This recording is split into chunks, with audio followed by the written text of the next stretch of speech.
आप देख रहे हैं एनी टाइम न्यूज, जो लेके आया है आपके लिए ताज़ा तरीन खबरें और उत्तर प्रदेश में चल रहे वन्य जीव सप्ताह की स्पेशल रिपोर्ट, जहां एक और मंत्री ने अंगीकृत करने वाले लोगों को सम्मानित किया, वहीं दूसरी ओर विभिन्न प्रतियोगिताओं में शामिल होने वाले बच्चों को भी शामिल किया। लेकिन वहीं उन्होंने एक सवाल के जवाब में कहा कि वायु प्रदूषण की गुणवत्ता बहुत अच्छी है और जो भी लोग ट्यूबरकुलोसिस हो रहे हैं उसमें कोई घबराने की बात नहीं है, अब ट्यूबरकुलोसिस का 100% इलाज होता है। उन्होंने ये भी कहा कि उत्तर प्रदेश में जो भी वायु प्रदूषण है वो हरियाणा में पराली जलाने से और साथ ही दीपावली के पटाखों से होता। इस 5वें दिन में मैं आप सभी लोगों का बहुत बहुत स्वागत करती हूँ हमारे बीच में। आज इस 5वें दिन के कार्यक्रम की अध्यक्षता करने के लिए उपस्थित हैं हमारे विभाग के बहुत ही कर्मठ एनर्जेटिक माननीय मंत्री जी, माननीय डॉक्टर अरुण कुमार जी। सर, आपका इस सभा में बहुत आभार, धन्यवाद सर। सर, आपकी ऐसे जीव जो हानि नहीं पहुंचाते हैं, जैसे कछुए हैं, बत्तख हैं, चिड़िया, जो उनको जाकर बच्चे छू सके और निगरानी में हो सके।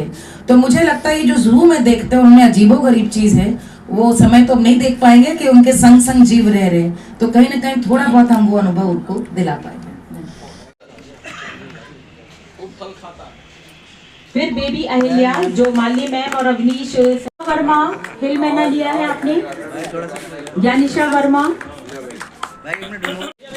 इन अंगीकर्ताओं को देख के हमारे मन में भी जोश आता है कि हम भी कुछ वन्य जीवों का अंगीकरण के हेड हैं। मैं अभी हाल में सर मसाई मारा होकर आया अफ्रीका में, और मुझे 3-4 दिन वहाँ बहुत अच्छे वाइल्ड लाइफ को देखने और वहीं रुकने का भी मौका मिला। और मैं कह सकता हूँ कि उत्तर प्रदेश के जो शेर हैं, वहाँ तो शेर नहीं दिखते हैं, वहाँ बाघ दिखते हैं, लेकिन उत्तर प्रदेश के शेर जो है अफ्रीका के शेर से ज्यादा मजबूत और ज्यादा हेल्दी है। और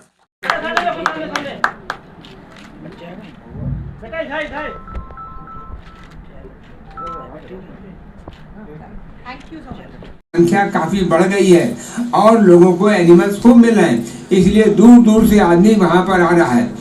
तो डॉल्फिन, अभी हमारे अपनी शब्द जानते हो, मैंने क्या जानते हो, बोले साहब उतना साफ नहीं है जितना कहा जा रहा है। मैंने कहा लेबोरेटरी टेस्ट कह रही है कि इसका कोलिफॉर्म और जितने PCO2 O2 सब नॉर्मल हैं, बल्कि अच्छा है। बोले रिपोर्ट आपकी, लैब आपकी। मैंने कहा मेरी सुनो, तुमने अखबार नहीं पढ़ा 2 दिन पहले का, उसमें निकला था डॉल्फिन हिंदुस्तान में लगभग 5000 है, उसमें से 2500 उत्तर प्रदेश में है और गंगा नदी में। डॉल्फिन के माने गंगा नदी साफ है।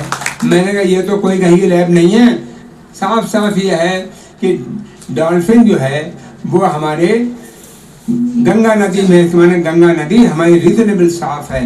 यहाँ पर चिड़ियाघर में जितने भी एनिमल्स हैं इनका अच्छा रखरखाव होता है, इसके लिए मैं यहाँ के डॉक्टर्स। बताया जा रहा है कि टीबी का मरीज मतलब हवा की वजह से ही है, इसको किस तरह से आप देखिए, टीबी का जो मरीज होता है वो अब डायग्नोज ज्यादा होने लगे, डिटेक्ट ज्यादा होने लगे, घर घर जाके उनकी खोजबीन की जा रही है। कोई किसी को खांसी बलगम बुखार हो तो उसकी जांच करे, इसलिए टीबी के मरीज की संख्या अब ज्यादा है। लेकिन फिर भी पहले के मुकाबले टीबी बहुत कम है। मैं तो एज डॉक्टर कह सकता हूँ कि पहले जितना टीबी होती थी अब टीबी नहीं है, और अब टीबी का 100% इलाज है। पहले एक टाइम था टीबी का इलाज उतना अच्छा नहीं था, आज टीबी के लिए इतनी अच्छी दवाएं हैं कि टीबी के मरीज पूर्णतः स्वस्थ हो रहे हैं। अभी आपने प्रदूषण की बात की कि आपने कहा कि नदियां हैं, सारे पेड़ लग रहे हैं, लेकिन लगातार उत्तर प्रदेश का लखनऊ में कहा जाए टीबी के मरीज बढ़ रहे हैं क्योंकि जो एयर पोल्यूशन है वो बहुत ज्यादा बढ़ गया है। इसको किस तरह से आप देखते हैं और कैसे कंट्रोल करें? एयर पॉल्यूशन पहले से बढ़ा है। मैं आपको रिकॉर्ड सिखा सकता हूँ पिछले 10 सालों में और आज की क्या स्थिति है, और इसको हम कम करने का पूरा प्रयास कर रहे हैं।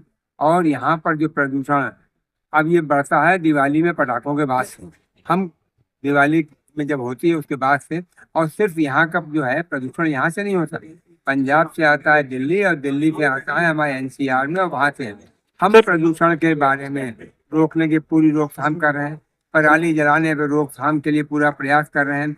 लोगों से कह रहे हैं कि जो आउटडेटेड गाड़ियां हो गई हैं उनको मत चलाओ। इंडस्ट्रीज में चिमनियाँ इस तरह की लगाई जा रही हैं ताकि कार्बन जो है एटमॉस्फेयर में ज़्यादा ना निकले। हम लोग पूरा प्रयास कर रहे हैं, मुझे पूरी उम्मीद है पॉल्यूशन इस बार उतना नहीं बढ़ेगा जितना हर बार बढ़ता है। अंगीकृत किया है और ये बहुत खुशी की बात है कि जहाँ इस तरह जानवरों से लगाओ किस तरह से आप देखते हैं? हमने इसलिए इसको जो है अडॉप्ट करवाया कि हम चाहते हैं कि हमारा बच्चा जो वाइल्ड लाइफ के प्रति या बच्चों जानवरों के प्रति सेंसिटिव रहे आज के समय में। आज ये भी कहा गया कि बच्चों को साथ में जानवरों से, पंछियों को इस तरह जोड़ा जाए जिससे उनको ये लगे कि उससे डर नहीं बल्कि उनसे प्यार हो। तो इसको किस तरह से देखती हैं? माननीय अवस्थी ने भी एक बात कही थी, जब तक बच्चों को जोड़ा नहीं जाएगा, कनेक्ट नहीं किया जाएगा वाइल्ड लाइफ से, इसको मिलाया नहीं जाएगा, दिखाया नहीं जाएगा, तब तक बच्चे कनेक्ट नहीं कर पाएंगे, उनसे फेमिलियर नहीं हो पाएंगे। तो हम यही चाहते थे कि हमारा बच्चा भी फेमिलियर हो। घर पे भी हमारे बच्चे बर्ड्स को जो है फीड कराती है, एनिमल डॉग्स को फीड कराती है, कैट्स आती हैं कैट्स को फीड कराती है। तो हम बस यही चाहते थे कि हमारा बच्चा जो है फेमिलियर हो सके। शुरू से जो है